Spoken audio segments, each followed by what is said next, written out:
સ્થાનિક સ્વરાજની ચૂંટણીમાં દાહોદ જિલ્લાના ધાનપુર તાલુકા પંચાયતમાં ત્યાંની જનતાએ આમ આદમી પાર્ટીના 12 જેટલા તાલુકા સભ્યને જંગી બહુમતીથી વિજયી બનાવ્યા હતા। આજે હાલમાં જ 12 વાગ્યાની સામાન્ય સભા હતી, ત્યારે અમારા 12 તાલુકા સદસ્યશ્રીઓ સામાન્ય સભામાં ભાગ લેવા માટે અને પ્રમુખ ઉપપ્રમુખની વરણીમાં સહભાગી થવા માટે જતા હતા। ત્યારે ધાનપુર તાલુકા પંચાયતની પહેલા જે ઘાટા આવે છે, ત્યાં ઘાટા કને ઝાડ રસ્તા પર કાપીને તુફાન ગાડીઓ રસ્તા પર મૂકીને 4 ગાડીઓ જેમાં ઉમેદવારો બેઠા હતા એમને આતરીને ત્યાંના કેટલાક અસામાજિક તત્વોએ ભાજપના નેતાઓના ઇશારે ત્યાં ફાયરિંગ કર્યું છે, પથ્થરમારો કર્યો છે અને તીરકામઠાથી હુમલાઓ પણ થયા છે,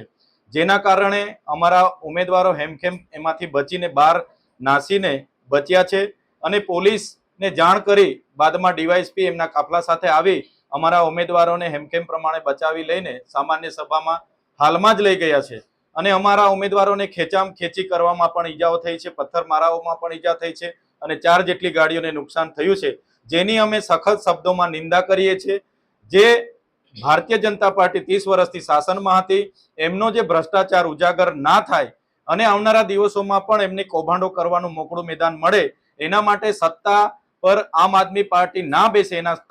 તમામ નિમ્ન કક્ષાના પ્રયાસો ભારતીય જનતા પાર્ટી કરે છે। એનો જવાબ લોકતાંત્રિક રીતે આવનારા દિવસોમાં દેશ અને ગુજરાતની જનતા આપશે।